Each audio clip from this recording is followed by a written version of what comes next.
참예수님. 안녕하셨습니까? 안녕하세요. 예, 한 주간 잘 보내셨습니까? 네, 뭐 어떤 분이 방송 들으시는 분이 맨날 기억나는 건 한 주간 잘 보내셨습니까? 이 인사말밖에 기억 안 난다고 하는데 제가 그 말을 계속 반복하는 것 같아요. 근데 한 주간 잘 보내야 우리가 또 강의도 재밌고 미사도 재밌고 네, 우리 신앙생활도 재밌고 그런 거 아니겠습니까? 그죠? 하여튼 기쁘게 살 수 있었으면 좋겠고 오늘 참 기쁜 소식이 이제 우리가 이 시간에 볼 겁니다. 왜냐하면 이제 악의 근본, 악의 근원, 요한묵시록 저자가 바라보는 악의 근원을 우리가 이제 다 멸망하는, 네, 그것이 이제 송두리째 없어지는 그런 어떠한 내용을 오늘 우리가 배우게 될 것입니다. 무엇이 악의 근원인지, 뭐 정신적으로 더러운 영, 뭐 이래가지고 귀신, 우리 뭐 귀신 쓰였다고 막 그러잖아요. 그래서 뭐 구단은 불러서 이제 작두도 타고 막 그런 우리 막 하는데 그런 정신적이고 막 우리가 생각하는 이 전통적인 어떤 사상에서 그 뭐 처녀 귀신도 있고 몽달 귀신도 있고 뭐 이런 귀신이 아니라 진정으로 악의 근원이 어디에 있는가를 오늘 우리가 제대로 알았으면 좋겠습니다. 예. 그것은 경제적인 측면과 연결이 됩니다. 요한묵시록 저자가 우리가 그 악의 근원 우리 용해에서부터 봤죠. 12장에 뭐와 싸웁니까? 미카엘 천사와 싸워서 바다의 모래에 떨어져서 거기서 바다에서 올라오는 짐승과 만나고 또 땅에서 올라오는 짐승과 만나서 악의 근원에 대해서 우리가 잠시 봤었습니다. 그것의 어떤 종착, 그것의 최고 근원을 오늘 우리가 보게 될 것입니다. 근데 보기 전에 한 가지 제가 예를 들어서 한 가지 말씀드리고 싶은 게 있는데, 엊그제 제가 그 산행을 갔었어요. 산에 올랐는데, 제가 한번 그 유학 갔다가 지금 들어와가지고 거의 10년 만에, 운동이라는 건 완전 숨쉬기 운동 외에는 별로 한 게 없는데, 올라갔다가 그것도 955m 정도 미터 되는 그 산이었습니다. 제법 높죠? 근데 800m 된 데까지 차 타고 올라갔어요. 차 타고 올라갔는데, 꼴랑 얼마 안 되는 건데, 올라갔는데, 어느 우리 본당의 형제님이, 절대 방송 가서 이름 말하지 마, 방송 가서 이야기 할 거다 그러니까, 이름 말하지 마라 그러 이름은 말씀 안 드리겠습니다. 본명만 비오 형제님이라고 있는데, 그분이 이제 등산가족해서 이제 올라갔죠. 갔는데, 저는 편편한 길 조금 쉽게 갑시다 이랬는데, 등산길 이렇다면서 막 끌고 올라가는 거예요. 되게 가파르게 올라갔었습니다. 막 처음부터 이러니까 숨이 되게 가빠지고 저는 운동하러 갔는데 기분 좋게 이 산의 어떤 공기를 같은 등산인데 길이 이제 험하다고 해서 그때부터 살살 제 속에서 어떤 운동하러 가는 좋은 마음이 어떻게 변하냐면 짜증나는 거예요. 이제. 근데 어디로 데려가셨느냐? 더덕캐로. 네, 더덕 10뿌리만 캐면 이거 시내 나가면 신부님 10만 원 받을 수 있습니다. 그래서 뭐 캐왔는 건 2뿌리밖에 못 캐었어요. 저는 더덕이 잘 없더라고요. 다음에 이제 더덕 캐러 같이 가기로 했는데 이제 문제는 같은 등산 하나의 등산을 놓고 제 마음이 변화하는 것을 뭐 등산하시는 분들이 가끔씩 이렇게 말씀하시는 거 보면 등산하는 것이 인생의 어떤 그런 굴곡을 느낀다 그러는데 제가 등산하면서 그런 생각들을 많이 했습니다. 내리막길에선 편편한 길 그늘이 있을 때는 아 좋다 매주 와야지 이러다가 조금 오르막 내가 이 사서 고생을 왜 하냐 이런 마음이 계속 반복되는 것. 오늘 제가 이 악의 근원이라 하면서 이것이 이제 물론 바빌론입니다. 바빌론의 형상을 가지고 우리가 요한묵시록 저자가 풀어가는데 이 악의 근원도 마찬가지입니다. 내가 지금 이것을 이 어떤 세상에 주어진 어떤 환경을 하나님 뜻에 따라 살아가는 거냐, 살아가지 않는 거냐. 같은 상황인데 이것이 악의 근원이 될 수도 있고 이것이 선의 근원이 될 수도 있다는 것입니다. 쉽게 이야기해서 내한테 돈 뭐 크게 잡으시면 100억이 있다. 이것을 나만을 위해서 사용하고 나의 치장과 나의 어떤 삶, 나의 건강, 나만의 어떤 행복을 위해서 사용하느냐. 아니면 이것을 우리 각자는 다 좋은 일을 하기 위해서 사용하는 각자의 가치들이 있으니까요. 그것을 위해서 사용하느냐에 따라서 이 돈의 가치가 의미가 완전히 달라질 수 있는 것이겠죠. 요한묵시록의 저자는 쉽게 해서 오늘 결론적으로 바로 말씀드리자면 바빌론의 패망을 이야기하는데 오늘 우리가 볼 게 18장입니다. 그러나 이 바빌론 패망, 로마의 패망인데 로마는 패망하지 않았습니다. 그 요한묵시록이 쓰여질 경우. 그러나 패망하지 않은 나라를 가지고 패망했다고 보는 것. 이것은 철저하게 내가 바라본 나라는 어떤 이 바라보는 사람의 관점의 차이라는 것이죠. 예. 그래서 여기에 요한묵시록에 나타나는 패망이니 멸망이니 어떤 악의 세력이 어떻게 하느님의 어떤 진노의 어떤 징벌에 의해서 없어진다. 이것이 현실적으로 무엇이 없어졌고 무엇이 망했고 그래서 세상에서 악의 요소가 없어졌고 이런 식으로 생각하시면 되는 것이 아니라 그러한 세상을 바라보는 나의 관점이 하느님의 관점으로 바라보고 있느냐. 그렇게 된다면 악은 내 눈에 안 보이는 거예요. 세상을 살아가는 삶의 자리가 나의 욕심으로 욕망으로만 바라보고 그렇게 달려들기 시작해버리면 세상 모든 것이 어떻게 보입니까? 막 바빠요. 마음이 급해요. 저거 어떻게 내가 획득해야 되는데 쟁취해야 되는데 이런 식으로 살아가는 것이 아니라 하느님의 뜻으로 옆을 보고 이웃을 보고 어떻게 하면 내가 이 관계 안에서 우리가 나중에 이 관계 측면에 대해서도 이야기를 할 건데 이 관계 안에서 너와 나의 관계 안에서 이 세상을 바라보는가 이것에 따라서 우리는 악의 요소냐 선의 요소냐 분명히 달라질 수 있습니다. 로마를 바빌론을 바라보는 우리 마음의 자세를 오늘 이 시간에 한번 새롭게 가다듬을 수 있었으면 좋겠습니다. 자, 우리가 18장을 보는데 이 대탕녀라고 하면 대탕녀 앞에 대자가 붙었습니다. 예. 예, 18장을 볼 거예요. 17장부터 봐야 되는데 오늘 중요하게 봐야 될 것은 18장입니다. 18장에서 좀 숫자의 어감이 좀 계속 좀 그렇습니다만은 18번째 장. 예, 이 장의 내용이 왜 이것이 악의 요소고 이것이 왜 바빌론, 다시 말해 로마가 멸망해야 가야 되는 원인이 그게 있고 이 바빌론, 다시 말해서 로마를 설명하는 건 17장부터입니다. 그리고 그 끝은 19장까지 걸쳐져 있는데 우리가 다음 시간에 19장은 더 본격적으로 보고요. 일단은 오늘 18장을 들어가기 위해서 17장부터 대략적인 어떤 구조를 먼저 한번 살펴보겠습니다. 17장에는 바빌론이 도대체 어떤 모습인가에 대한 모습을 이 17장에서 서술하고 있는데요. 먼저 보면 17장 1절에 보면 저마다 대접을 가진 그 7천사 가운데 하나가 나에게 와서 말하였습니다. 라고 되어 있습니다. 저마다 대접을 가진 대접, 7대접. 이 땅에 쏟아 부었던 어떤 징벌이죠. 하느님의 징벌. 그 중에 7천사 가운데 하나가 나에게 와서 말하였습니다. 이리 오너라 큰 물 곁에 앉아 있는 대탕녀에게 내릴 심판을 너에게 보여주겠다. 라고 말하면서 뒤에 대탕녀의 모습을 이제 설명을 해 나가고 있거든요. 근데 여기서 보면 이 7천사 가운데 하나에 한번 우리가 주목할 필요가 있습니다. 무엇을 주목해야 되는가? 이것이 21장 9절에 보면요. 하늘에서 내려오는 그 천상 예루살렘. 천상 예루살렘은 하느님과 어떤 일체의 관계를 드러내는 어떤 아주 우리 요한묵시의 결론적인 부분이거든요. 여기에 이 천상 예루살렘을 소개하는 천사도 7 천사 중에 하나입니다.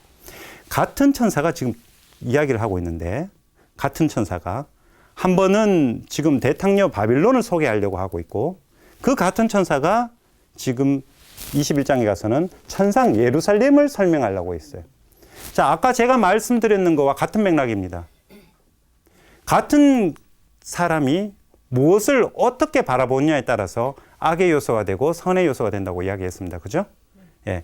여기에 요한묵시록 저자가 이런 식으로 의도했다라는 것, 좋은 것을 설명할 때도 그 천사고, 나쁜 것을 설명할 때도 똑같은 천사를 이야기한다. 좋은 것과 나쁜 것은 정말 어떻게 보면 같은 겁니다. 같은 건데 이것을 어떻게 내가 접근하느냐에 따라서 달라지는. 그 관점을 머리에 두시기 바랍니다. 그리고 이 외적 모습, 대탕녀의 바빌론의 어떤 외적인 모습을 한번 보면 특별히 4절에 보면 이렇게 적혀져 있습니다. 그 여자는 자주색과 진홍색 옷을 입고 금과 보석과 진주로 치장하였습니다. 손에는 자기가 저지른 불륜의 그 역겹고 더러운 것이 가득 담긴 금잔을 들고 있었습니다. 자, 아주 화려해요. 그죠? 뭐 옷도 예쁜 거 입고 금은으로 다 꾸미고, 그죠? 이 금잔을 들고 있었습니다. 더러운 것이 가득 담긴 금잔을 불륜까지 이야기됩니다. 우리가 불륜은 의미를 조금 이따 또 살펴보겠고, 여기서 우리가 봐야 될 것은 이 대탕녀가 나쁜 짓을 했습니까? 뭐 나쁜 짓이 뭐 윤리 도덕적으로 뭔가 잘못했다는 것을 언급하는 거 아니죠? 치장하는 걸 언급해요, 그죠? 그 뭐 이렇게 화려한 거, 그다음에 금잔을 들고 이 안에 불륜의 어떤 더러움, 역겨운 것이 가득 찼고, 외적인 모습을 묘사하는 데 있어서 윤리 도덕적인 어떤 차원을 이야기하는 것이 아니라 자기를 꾸미는 것에 대한 이 재화, 물질적인 차원을 지금 이야기하고 있습니다. 18장에 가서 그 로마, 바빌론을 이렇게 비판하고 거기에 대해서 어떤 설명을 해 나갈 때 대부분의 설명이 재화에 관련된 것입니다. 물질적인 것, 특별히 값비싼 것들에 대한 겁니다. 자, 우리 대탕녀의 모습을 처음에 소개하는 장면에서 우리가 이제 생각해 봐야 될 것은 한 관점으로 이렇게 요한묵시록 저자가 몰고 가는 거죠. 몰고 가는 데 있어서 재화, 물질, 거기에 지금 요한묵시록 저자는 우리를 지금 데리고 가고 있다. 악적인, 그래서 더러운 영, 귀신, 뭐 윤리도덕적으로 범법자, 뭐 이런 개념은 조금 내려놓으시고 지금 우리가 생각해야 되는 것은 세상의 재화, 물질적인 것, 그런 차원으로 우리가 조금 관심 있게 봐야 되겠다. 요한묵시록 저자의 관점이죠. 그렇게 되어 있습니다. 그런데 17장 7절에서 18절을 보면 이 대탕녀의 신비에 대한 설명이 있습니다. 이 사람이 어떤 사람인가? 특별히 9절에 보면 이렇게 되어 있습니다. 여기에 지혜로운 마음이 필요한 까닭이 있다. 7머리는 그 여자가 타고 앉은 7산이며 또 7임금이다. 라고 되어 있습니다. 자, 대탕녀의 신비. 대탕녀가 누구냐? 다름 아닌 7산은 뭐냐? 로마에 가면 7동산이 있습니다. 그러니까 이 요한묵시록 독자들이 이렇게 당시의 독자들이 봤을 때 7산이다. 그러면 7개의 동산이 있는 로마다. 대탕녀의 신비라고 설명을 쭉 하지만은 뭐 다름 아닌 제가 계속 말씀드렸던 로마를 지칭하는 것이죠.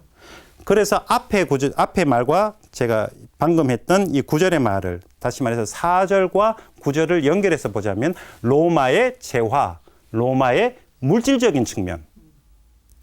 이것을 가지고 지금 악의 근원, 대탕녀, 바빌론의 모습을 우리가 살펴볼 것이라는 것입니다. 사실 이 돈이 문제예요, 돈이. 그죠? 세상을 살아가는데 이 재화가 돈이 이제 참 사람을 망칠 수도 있고, 있을 수 있고, 또 사람을 흥하게 할 수도 있는 것인데, 이것을 어떻게, 왜 그 돈이 나쁜가의 모습, 나쁜 측면, 안 좋은 모습, 그것을 로마의 모습을 통해서 우리가 살펴보자는 것입니다. 자, 이 17장에는 이러한 대탕녀의 모습을 로마다, 로마의 물질적인 측면으로 우리가 한번 이야기해 보겠다라는 것을 전제를 깔아놓은 거고요. 자, 18장에 와서는 이 로마의 패망을 말하고, 자, 18장 마지막에는 다 멸망했다. 그래서 하늘에서 이제 기뻐해라. 소위 이제 망했으니까, 로마가 망했으니까. 그러면서 19장에는 혼인잔치가 나옵니다. 이렇게 이야기가 흘러가고 있습니다. 바빌론의 어떤 설명, 바빌론의 망하는 것, 그 다음에 망해서 나타나는 것이 어린 양의 혼인잔치라는 것입니다. 이것이 소위 한 단락인데요. 한 묶음이에요, 이야기에. 자, 이것이 어떻게 연결되어 있나 다시 한번 우리가 자세히 보면요. 바빌론이 나왔습니다. 바빌론이 패망을 하죠. 패망을 하고 낳는 것이 그 다음에 어린 양의 혼인잔치입니다. 자, 여기서 우리가 볼 수 있는 것은 바빌론이 뭐라고 대탕녀죠.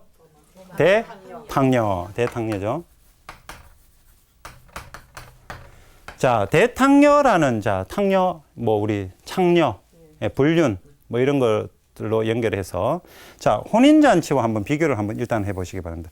망해서 혼인잔치예요. 탕녀가 이건 아니구나. 망해서 혼인잔치로 지금 이야기가 흘러가고 있습니다. 창녀는 혼인을 해요, 안 해요? 할 수도 있죠, 현실적으로. 하지만은, 이러니까 자꾸 우리가 인권적인 부분에 있어서 우리가 지금의 창녀 개념과 생각하시면 안 되고, 요한묵시록이 바라봤을 때 어떤 불륜을 저지르는 자기 욕구와 자기 욕망, 자기만을 위한 것을 드러내는 어떤 그런 존재를 예, 대탕녀라고 했습니다. 혼인 관계가 아니라 자기 중심적이고 자기 욕구 중심적, 욕망 중심적이죠. 이것이 망하면 혼인 잔치는 뭡니까? 혼인은 저 혼자 합니까? 같이 해요? 예, 관계 중심이죠. 이거는 지극히 이기적입니다. 그죠? 이기적인데 아까 제가 4절과 17장 4절과 9절에서 뭐라 로마의 어떤 측면? 경제적이고 물질적이고 재화, 결국에 뭐 돈의 문제를 가지고 이야기해요. 돈, 물질적인 이기적이라고. 이것이 재화, 이런 경제적인 패망을 하고 나서 혼인잔치, 어린 양의 혼인잔치는 관계적인 측면입니다. 그죠? 어떻게 이 많은 재화를 함께 나눌 수 있을까? 이 재화는 물론 돈의 문제뿐만 아니라 모든 어떠한 우리가 함께 어우러져 살아갈 수 있는 모든 인간적인, 물질적인 인간 세상의 모든 것을 말하는 것이겠죠. 그래서 이 혼인잔치가 혼인이 완전히 성사되어서 완전히 이제 부부, 소위 부부, 그런 모습이 보이는 게 천상의 예루살렘이 아닙니까? 거기 가면 오만 그 갖가지 또 거기 보석들이 등장해요.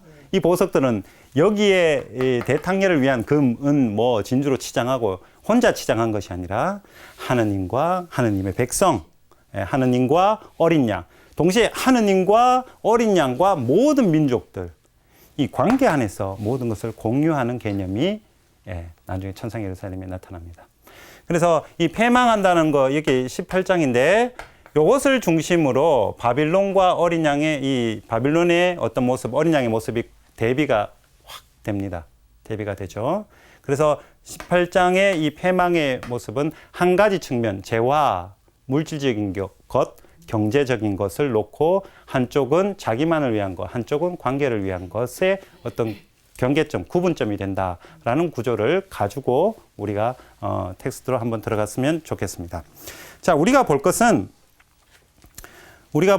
지금부터 볼 것은 18장 4절에서 20절입니다. 왜 18장 4절에서 20절을 보냐면 여기서부터 이제 소위 우리가 이 18장에 나오는 바빌론의 어떤 모습이 망하는가, 망하는 것이 어떤 것이 망하는가, 무엇 때문에 하느님의 어떤 개입, 하느님의 진노 때문에 망해야 하는 것, 그것이 어떤 것인가가 18장 4절에서 4절에서 20절까지 말씀입니다.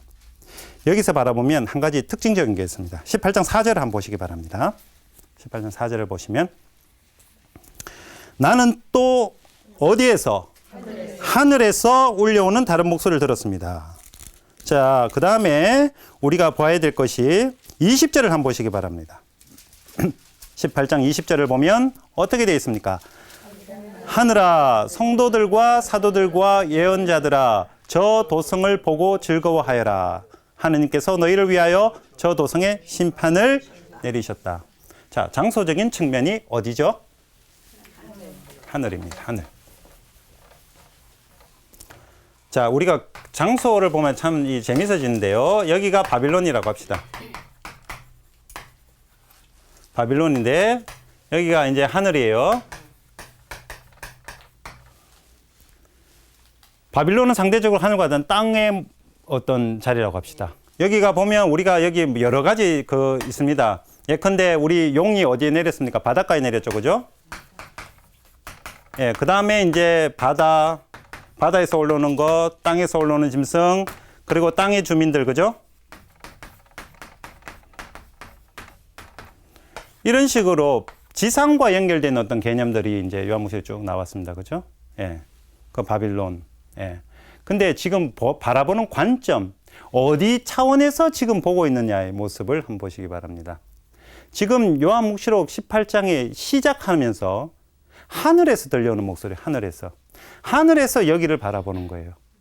하늘에서. 자, 그러면 땅의 주민들이 바라봐서 아이고야, 저거 대단하구나. 땅의 관점에서 보자면, 뭐 쉽게 이야기가 다른 말로 바꿔봅시다. 인간적인 관점에서 바라보자면 아이고 대단하네. 정말 멋있네. 요거 13장에 나왔었습니다. 13장에. 이 짐승과 누가 이게 비길 수 있을까? 누가 이 짐승, 이 대단한 이 짐승 앞에 누가 감히 여호와 비교되고 이보다 더 나은 게 있을 수 있을까라고 13장에 바다에서 올라오는 짐승을 보고 세상 모든 사람들이 그 앞에 경배를 합니다. 땅의 관점에서 보자면. 물론 그것도 로마의 군사, 정치적인 어떤 측면, 대단하다 로마. 저 앞에 누가 어떤 나라가 감히 대적할 수 있을까? 이 표현이었거든요. 근데 그것으로 봤을 때는 바빌론이, 다시 말 로마는, 로마인데요. 로마는 엄청 대단한 어떤 힘을 가지고 있는 거죠. 그러나 하늘의 측면에서 바라보자면 이것을 어떻게 볼 것인가? 자, 인간적인 측면으로 바라보지 마시고 하느님의 하늘의 관점에서 이 세상을 바라보라고 지금 이야기의 첫 번째도 하늘에서 내려오는 목소리. 그리고 이것을 하늘에서 땅을 바빌론 다 보고 난 후에 자, 하늘아 보지 않았느냐? 예, 하늘아 어떻게 됐습니까? 2절에 성도들과 사도들과 예언자들아 저 도성을 보고 즐거워해라. 그죠? 네. 예, 하늘의 관점에서는 누가 있냐? 성도들. 또 누구 있습니까? 사도들. 그 다음에 예언자들. 자, 이 사람들의 관점이 이 세상을 바라보는 데 있어서 이 사람들은 여기에 세상적인 것에 인간적인 어떤 측면만을 바라보는 것에 이것의 패망, 이것의 멸망은 이 사람들에게는 기쁨이 되는 거예요. 예, 세상적, 순수 인간적인 관점만 바라보는 어떤 그런 측면에서 하늘의 관점에서 보면 오히려 기쁨이 될 수 있다라는 것. 그래서 우리가 18장에 4절에 하늘에서 울려오는 또 다른 목소리를 들었습니다. 뭐라고 합니까? 그 다음에 내 백성아 그 여자에게서 나와. 자, 그 여자에게서 나와. 그 여자 누구? 여기서 여기서 나와서 이 부분 여기 이제 이게 이제 하나님의 백성이죠. 백성. 백성입니다. 백성의 자리로 가라. 자, 여기 뭐 남았겠어요? 그러면 하나님 백성 아닌 뭔가 남았겠죠. 이 장소에서. 하나님 백성 아닌 게 뭔가 지금부터 한번 보도록 하겠습니다. 18장을 또 보면 사실 바빌론, 다시 말해서 로마가 스스로 이야기하는 것은 없습니다. 로마 자기에 대해서 내가 낸데 뭐 이런 식으로 이야기하는 거 없습니다. 그러나 세 부류에 의해서 로마에 대해서 증언하는 게 나옵니다. 세 부류의 사람들이 나오는데 한번 그 세 부류를 한번 보겠습니다. 세 부류의 사람들을 보면 첫 번째가 이제 로마 우리 바빌론 안에 들어왔어요. 보면 첫 번째 9절에 땅의 임금이 있습니다. 9절에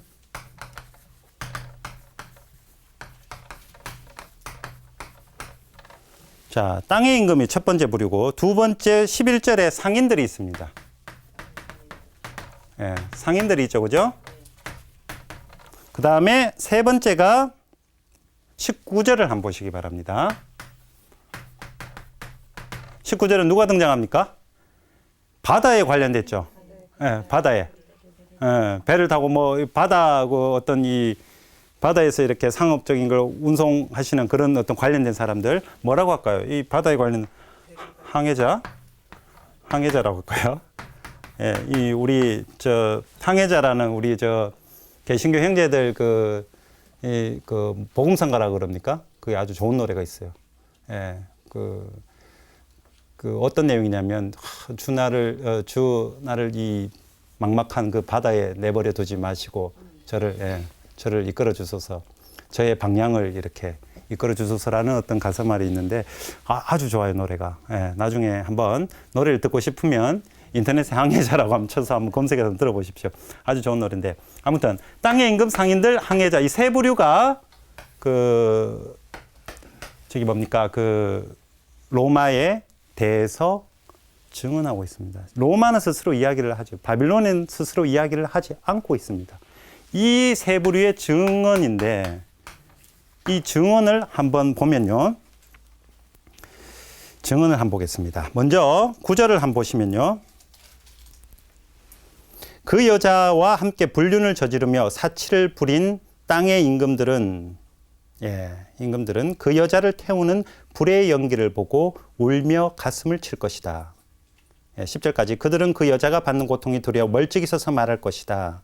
불행하여라 불행하여라 저 큰 도성 강한 도성 바빌로나 삽시간에 너에게 심판이 닥쳤구나라고 되어 있습니다.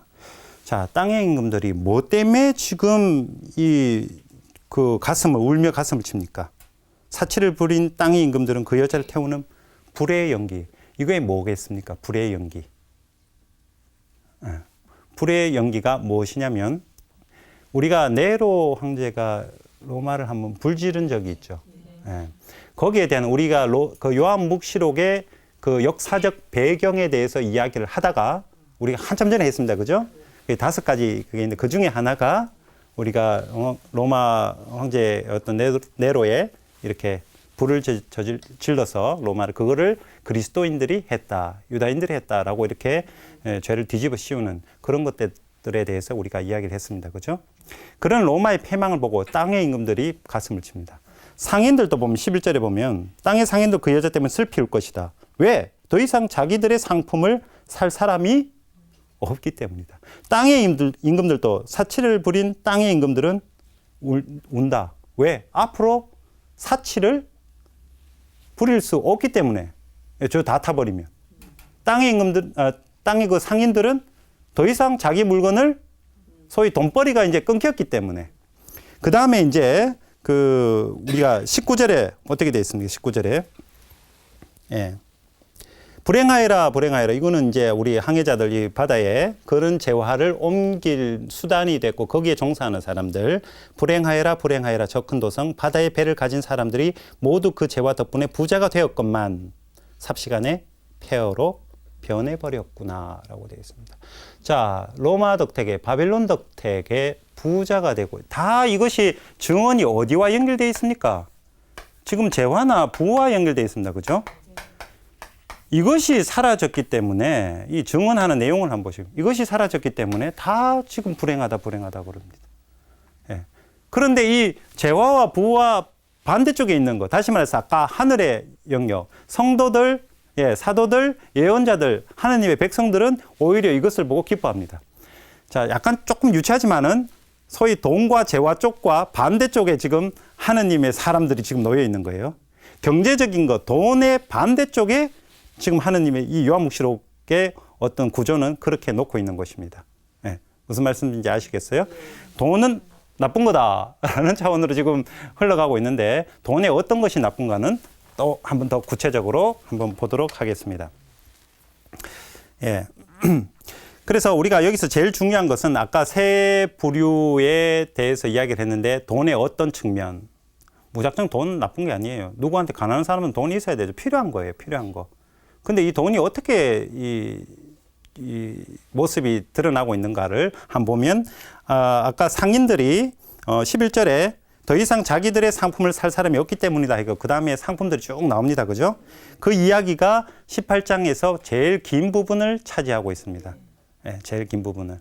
근데 이 품목들이 나오는 이 품목들이 어떤 관점에서 서술되고 있는가를 바라보면 돈의 어떤 측면, 어떤 측면이 나쁜 것인지를 우리가 보게 됩니다.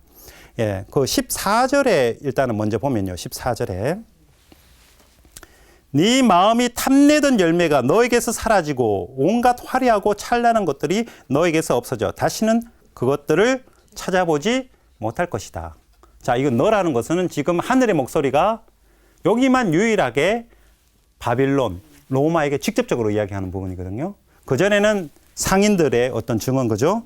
그 이후에도 어떻게 상인들의 증언이 나옵니다. 그런데 14절 여기만 그 상인들은 자기 물건 못 팔아서 슬프고 아이고 불행하다 큰일 났다 이러지만은 14절 여기만 로마의 그 물건들이 너희들이 그 부를 그 재화를 너희들이 어떻게 사용하고 있는지에 대한 확실한 그 로마에 대한 비판이 14절에 바로 1인칭 어떤 대화의 차원으로 그렇게 등장하고 있는데 제일 중요한 부분은 네 마음이 탐내던 열매가 너에게서 사라지고 되어 있습니다. 이게 뭐냐? 상인들이 팔았던 그 많은 재화들 이것이 로마의 탐욕과 연결된다는 것입니다. 경제적 측면의 부와 재화, 이 재화가 탐욕과 이렇게 엮여져서 온갖 화려하고 찬란한 것들이 너에게서 없어요. 화려하고 찬란하게 자기의 탐욕을 꾸민 것으로 그것을 위해서 이 재화, 부를 사들였다는 것입니다. 사실 여기에서 나오는 이 많은 이 품목들, 예, 이것이 주고받는 것들이 아니었습니다. 주고받는 것들이 아니야. 어떻게 됐냐면 로마로 수입하는 겁니다. 로마로. 계속해서 로마가 거두어 들인 품목들입니다. 이게 무슨 말이에요? 내가 너와 상업적인 거래 관계에서 주고받는 것이 아니라 끌고 들어오는 거죠. 끌고 들어오는 거.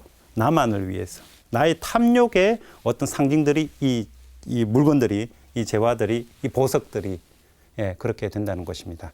그것은 조금 이따가 하나하나를 살펴보도록 하고요. 근데 여기가 이제 문제는 여자의 형상으로 대통령가 여자지 않습니까? 그죠? 이러한 사치, 화려하고 찬란한 것, 탐욕, 경제적인 것을 탐욕의 어떤 것으로 바꿔버린 14절에 그렇게 바라보는 것을 여자의 형상으로 왜 이야기했을까? 여자들이 사치를 많이 내서 그런가요? 예. 왜 여자일까? 네? 좋아해요. 신상 이런 거 그죠? 예. 예나 지금이나 이 약간 좀 그러한 차원이 있는지는 모르겠어요. 이게 또 여성 비하 발언일 수 있는데 남자들도 사치 부리는 사람 사치 많이 부리죠, 그죠? 예. 근데 이제 보면 여자들이 많은 그런 쪽에 관심이 있으시니까 그죠? 예. 화장도 하고 요즘 남자들도 화장한다 그럽니다만은 그런 쪽에 왜 여자와 연결을 했을까? 여자의 형상이 왜 그럴까? 그것을 대탕력 왜 여자의 형상으로 이야기를 했을까? 한번 그런 측면에서 한번 보도록 하겠습니다. 자, 창녀로서의 바빌론의 어떤 모습에 대해서 한번 보고자 하는데요. 먼저 이것을 보기 위해서 우리가 13장에서 배웠던 것을 한 번 더 머릿속에 떠올릴 필요가 있습니다. 13장에. 자, 한마디로 표현하겠습니다. 한마디로. 13장에서 나타난 바다에서 올라오는 짐승, 동물. 이것은 로마의 무엇을 상징한다고 제가 수차례 이야기를 했습니다. 로마의 무엇? 예, 벌써 우리가 오늘 새롭게 무언가를 배우기 위해서 비워냈죠, 그죠? 머릿속에. 예? 예, 힘이 권력인데, 이 정치적, 예, 13장에 땅에, 예, 바다입니다. 죄송합니다. 바다의 짐승입니다. 짐승은, 이것은, 예, 로마의 정치, 군사적, 예, 힘입니다. 자, 그 13장을 보면, 자, 모든 그 세상 사람들이 짐승 앞에 경배를 하고요. 경배를 하는데, 여기 전쟁을 하고, 여기를 다스리고, 세상 사람들을. 그 전쟁하고 다스리고, 그 전쟁의 그 힘에 누구가 감당해낼 사람도 없고. 그래서 이 단어 사용한 단어들을 보면요. 대부분 군사적인 힘, 그리고 정치적인 힘을 지칭하는 단어들이 그 13장 바다에서 올라오는 짐승에게 사용되었습니다. 자, 지금 창녀로서의 바빌론의 모습을 우리가 조금씩 알아보기 위해서 13장 이야기부터 하고 있습니다. 13장 이야기하고 있는데 여기에 이 짐승이 18장에 나타나는 대바빌론, 이 바빌론, 대탕녀 바빌론과 연결이 됩니다. 그 연결은 어디서부터 되는가? 17장에 나타나는데요. 17장, 예. 17장에 보면 어떤 게 있냐면 17장의 2절에 2절, 3절을 한번 같이 읽어보도록 하겠습니다. 땅의 임금들이 그 여자와 불륜을 저지르고 땅의 주민들이 그 여자의 불륜의 술에 취하였다. 그 천사는 성령께 사로잡힌 나를 광야로 데리고 갔습니다. 나는 진홍색 짐승을 탄 여자를 보았습니다. 그 짐승의 가득한데 머리가 7이고 뿔이 10이었습니다. 라고 돼 있죠. 여인이 어디에 타고 있습니까? 짐승. 그죠? 짐승은 어떤 짐승이죠? 마지막에 머리가 7이고 뿔이 10이었습니다. 이 짐승이거든요. 이 짐승이거든요. 13장에 나타난 이 짐승. 자, 이 짐승과 함께 있어요. 여인. 여인의 모습을 묘사하는 부분이죠. 우리가 창녀로서의 바빌론의 어떤 모습, 로마의 경제적인 측면이라고 계속 말씀해 드렸습니다. 그죠? 경제적인 측면이 지금 어디와 연결되고 있냐면 로마의 정치, 군사적 힘과 연결되어 있습니다. 이렇게 연결돼서 어떻게 여기 아까 17장 이전에 어떻게 표현되어 있나? 땅의 주민들이 그 여자의 불륜의 술에 취하였습니다. 땅의 임금들이 그 여자와 불륜을 저지르고, 불륜을 저지른다는 것은, 예, 우리가 조금 이따 또 보겠습니다만, 어쨌든 지금 중요한 것은 땅의 이 주민들 모든 사람들이, 땅의 임금들도 하여튼 모든 사람들이 로마의 이 짐승의 모습과 동시에 아까 바빌론의 경제적인 측면과 같이 어우러져서 함께 지금 어떻게 취해 있다. 함께 어우러져 있다. 여기서 우리가 봐야 되는 것은 이 바다의 짐승이 아까 13장에 세상 모든 사람 앞에서 경배한다 그랬죠. 경배하니까 세상 사람들 꼼짝을 못 해요. 이 사람한테 이 힘의 세력인데 당해낼 사람 없어요. 자, 그러니까 어떻게 경제적으로 힘센 놈이 야 가져와 이리 가져와 이러면 다 뺏기죠. 당시 이 상인들이 파는 이 모든 이 물건들이 아까 제가 수입만 한다 그랬습니다. 그죠? 계속 로마로 집중한다 그랬습니다. 여기에 집중, 요한묵시록 저자의 입장은 왜 이 13장 바다의 짐승과 연결했는가? 정치 군사적 힘으로 로마 이제 눌러가지고 뺏어오는 거죠. 예. 그래서 뺏어오니까 이 세상 모든 사람들 거기에 어떤 의미에서 상납을 하는 거죠. 상납을 하게 돼요. 로마의 부는 자기가 노력해서 자기가 어떻게 벌어들인 정당한 몫이 아니라 이러한 정치 군사적 힘으로 눌러서 억압을 해서 갈취한 것에 연결되어 있다라는 측면으로 우리가 이해를 해야 되겠습니다. 그죠? 예. 그래서 뭐 소위 이 조폭이 골목에서 이렇게 숨이 뭐 성스러우면 삥 뜯는다 그러지 않습니까? 예. 그런 수준으로 이 어떤 경제적인 측면을 로마의 부를 바라보고 있다는 것을 우리가 알아야 되겠습니다. 그래서 우리 그 황제의 숭배 그리고 로마 자체에 대한 숭배 이것을 한번 구분해서 생각해 볼 필요가 있는데요. 우리가 로마의 억압이라고 했을 때 황제 숭배다. 뭐 황제를 신으로 이렇게 하는 그런 어떤 억압 종교적인 측면에서만 자꾸 생각하면 약간 좀 편협된 관점이고요. 로마 자체의 어떤 그런 자체의 정치, 군사, 경제 모든 차원에서의 이 억압 그리고 거기에 어떤 억눌려 있는 이 로마 제국이 아주 넓었으니까 그죠? 그 모든 민족들의 억압 그 자체가 이 요한묵시록 저자가 보기에는 불합리하고 이것은 맞지 않다. 이것이 악의 요소다라는 것이죠. 예. 그래서 우리가 이러한 악의 요소의 어떤 로마의 어떤 이런 모습을 봤을 때 왜 불륜인가? 불륜. 이 불륜이라는 것은 우리 그 호세아 예언서도 그렇고요. 구약의 어떤 전통을 보면 하느님과 하느님 백성 간의 관계를 혼인에 자주 비유합니다. 그죠? 그래서 이 혼인에 비유했는데 이 혼인의 어떤 이 계약 안에서 성실히 임하지 않고 다른 데 마음을 두는 것. 이것을 우리가 불륜이라는 표현으로 많이 씁니다. 그죠? 예. 그래서 이 하느님의 백성 입장은 여자 쪽으로 나타나죠. 구약의 전통상의 분위기 보면 여자인데 이 여자가 다른 데 마음을 두고 있다. 다른 데 마음을 두고 있으면 이것이 어떻게 불륜이 된다는 것이죠. 지금 18장에 나오는 이 바빌론, 대탕령 바빌론의 불륜은 경제적인 측면과 연결되어 있고 이 경제적인 측면 뒤에 군사 정치적인 힘으로 누르는 어떤 힘의 요소, 그것이 숨어 있다. 네. 그래서 이 불륜이라는 것은 여자라는 것은 하느님의 백성과 연결되어 있는 거고 이 하느님의 백성이 어디에 우상숭배라고 어디에 불륜을 저지르고 있는가 경제적인 측면에 빠져 있다는 것이죠. 아까 세 부류가 땅의 임금, 상인들, 그리고 바다에 종사하는 사람들, 이 사람들이 다 안타까우고 불행하고 울면서 막 그랬던 이유가 자기들의 경제적인 것에 어떤 집중화되어 있던 로마가 사라졌기 때문에. 로마가 사라진다는 것은 자기의 부의 획득이 없어졌기 때문에. 예. 그리고 많은 사람들이 로마의 부에 의지해 있었고, 이 의지했던 것이 사라져 있다는 것은 자기가 바라보는 목적을 상실했고 그 목적의 상실이 바로 우리 경제적인 어떤 측면의 상실과 연결돼서 지금 불륜은 경제적인 측면의 불륜. 돈만 추구하고 자기 돈이 아까 저 로마의 어떤 탐욕을 채우는데 그것이라 그랬죠. 거기에 이제 탐욕이 이제 자기의 탐욕이 사라진 것에 대한 어떤 그런 차원에서 우리가 불륜을 생각해 봐야 된다는 것입니다. 예, 그래서 우리가 여기서 이제 로마가 하나의 우상 숭배의 하나의 대상이 될 수 있고 상징이 될 수 있습니다. 이것은 종교적인 차원이 분명히 아닙니다. 예. 세상 모든 권력, 세상 모든 힘, 세상의 논리, 이 모든 것이 어떻게 보면 우상 숭배의 대상이 될 수 있다는 것입니다.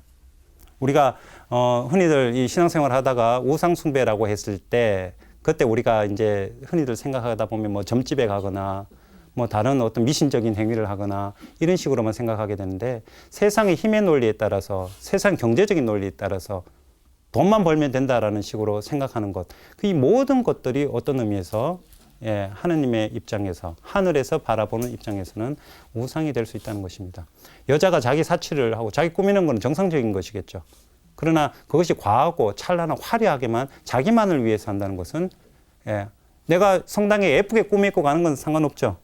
근데 성당에 가면서 내가 정말 화려하게 꾸미면서 야 이것보다 꾸미는 것이 하느님보다 더 좋고 더 관심 있고 성당에 앉아서도 미사를 드리면서 내 오늘 무슨 머리 스타일 근데 뭐 어떤 치장을 액세서리를 하고 왔다 남이 알아봤으면 더 좋겠다 이러고 딱 이렇게 있는 모습 이 우상 숭배죠. 뭐. 성당에 앉아 있으면서도 그러한 측면에서 지금 우리가 이 바빌론의 로마의 모습을 우리가 봐야 되겠습니다. 단순히 종교적인 측면에서 우상을 바라보면 안 된다는 것입니다. 이러한 어떤 그 우상 숭배로서의 어떤 바빌론, 로마의 모습, 이제 구체적으로 상품 하나하나에 대해서 한번 살펴보도록 하겠습니다. 무엇이 문제인가? 왜 이 상품들이 문제가 되는가 한번 보겠습니다. 금, 은, 보석, 진주, 상아 이런 것들이 등장합니다. 그죠? 금, 은, 보석, 진주, 상아입니다. 주로 이것들이 아프리카에서 수입됐던 제품들입니다. 왜 수입했는가? 가난한 사람들 못 구하겠죠, 이거? 못 잡습니다. 그죠? 대저택의 인테리어, 대저택 안을 치장했던 어떤 이 보석들, 그런 물건들이었습니다. 그래서 이것이 17장 4절에 보면 아까 금, 은, 진주로 이 대탕이가 치장을 했다 그랬죠? 이게 같은 논리인데 로마의 치장이 자 보십시오. 금은 보석으로 가난한 사람은 뭐 한다고 했습니다. 대저택에 소위 정말 잘 사는 부자들만 한다고 했습니다. 그 부자들이 꾸미는 것으로 로마를 꾸몄다라는 것이죠. 거기에 빠져서 거기에 우상이 되고 그 금은 보석 이런 것들이 우상이 돼서 로마가 거기에 취해 있다는 것입니다. 여기에 취해 있으니까 그것만을 맹목적으로 나가다 보니까 다른 데서 정치 군사적 힘으로 뺏어왔다는 것입니다. 뺏어와서 자기를 치장한다는 것입니다. 이것은 철저하게 자기만을 위한 것이죠. 그래서 우리가 뭐 얼마 전부터 지금 뭐 전 세계적으로 운동이 일어나는 게 월가부터 시작을 했죠. 소위 정말 세상의 어떤 자본주의, 어떤 자유주의에 대해서 저항해서 사람들이 이렇게 많은 어떤 데모를 합니다. 그 데모를 하는 이유가 이제 가난함에 대한 어떤 그런 가진 자들과의 어떤 이렇게 갈등 구조가 막 드러나고 있는데 부의 이 편중, 한쪽으로 치우쳐가는 부자들만을 위해 나아가는 그런 어떤 것들, 그것에 대해서 요한묵시록 저자는 상당히 지금 어떤 면에서 반감을 가지고 있다는 것입니다. 자, 비단이 등장하는데 비단은 성경에서 유일하게 여기 등장합니다. 비단은 당시에 황제 집안에서 겨우 입을 만한 엄청나게 값비싼 그런 것들이었습니다. 그런 옷감이었고, 그 다음에 우리의 측백나무도 나타나는데 측백나무는 감귤과 나무입니다. 이거는 이 무늬가 결이 그렇게 아름다웠답니다. 그리고 나무가 오래 갔답니다. 이것도 대저택의 귀족들 집안에서 가구에 사용됐던 어떤 그런 재료고요. 향료 되어 있습니다. 향료. 향료 중에 계피가 있는데 500g에 1000에서 2000데나리온입니다. 자, 한 데나리온 일용직 노동자가 하루. 계피를 그 향을 막 이렇게 막 즐겨 했다 그러네요. 그 어떤 이 부자 대저택에서 자, 한 번 쓰기 위해서 일용직 노동자가 1000일을 혹은 2000일을 일했던 것을 한 방에 그러니까 믿기 어려울 정도의 엄청난 사치이죠. 그런 것들을 우리 계피를 통해서 우리 볼 수 있고요. 포도주 올리브 이거는 뭐 우리가 구약의 전통 안에서도 풍요로움, 메시아 시대의 풍요로움을 상징하는 아주 값비싼 어떤 그런 것으로 우리 이해할 수 있고 동물들, 말은 예수님 시대에 말은 함부로 못 타고 다니면 비쌌어. 그래 나귀를 타고 다니고, 예, 그 다음에 마지막으로 제일 문제가 몸입니다. 몸. 이 소마톤이라고 그리스 말로 되어 있는데 여기 노예가 되고 포로가 되죠. 사람을 물건 취급합니다. 자신의 어떤 이 물질적인 어떤 차원의 풍요로움을 위해서 사람을 물건 취급하게 되는 구조. 자, 보십시오. 이 부의 편중 현상이 정말 부자 아닌데 그것도 엄청난 부자 아닌 다음에야 누릴 수 없는 그런 지금 재화들, 물질적인 모습을 쭉 이야기하고 있고, 마지막에 가서는 심지어 사람까지 지금 그 물질의 어떤 획득을 위해서 이용하고 있는 모습으로 이 상품이 진열되고 있는 것입니다. 경제가 나쁜 것이 아니고 돈이 나쁜 것이 아니라 그것을 바라보고 있는 어떤 사람의 어느 사람 어떤 관점에 따라서 이것을 그 재화를 취하고 있는가의 모습이 이 18장에 나온 바빌론의 어떤 모습이고 잘못이겠죠. 한쪽만을 위해서 사용되는 돈은 분명히 잘못입니다. 한쪽만을 위해서 세상의 한 부류만을 위해서 사용되는 모든 재화는 그것은 정의롭지 못한 것입니다. 그래서 우리는 분배 정의가 중요합니다. 내가 가진 것을 내가 가지고 있다는 것은 남이 있기 때문에 내가 가지는 것이지 나 혼자 가질 수 없는 것이죠. 100원을 내가 받으면 누군가는 100원이 뺏겨야 되는 게 우리 삶의 구조입니다. 그래서 늘 함께 한다라는 정신으로 내가 가진 모든 것을 한번 생각해보는 그런 마음의 전환, 마음의 우리 어떤 이 경제에 대한 돈에 대한 어떤 관점의 변화, 이것을 우리가 잘 생각해보는 그런 모습이 이 18장을 통해서 생각됐으면 좋겠습니다. 예, 오늘은 여기까지 하고요. 이 다음 시간에 28장 이어서 계속해서 19장의 혼인잔치를 한번 살펴보도록 하겠습니다. 수고하셨습니다.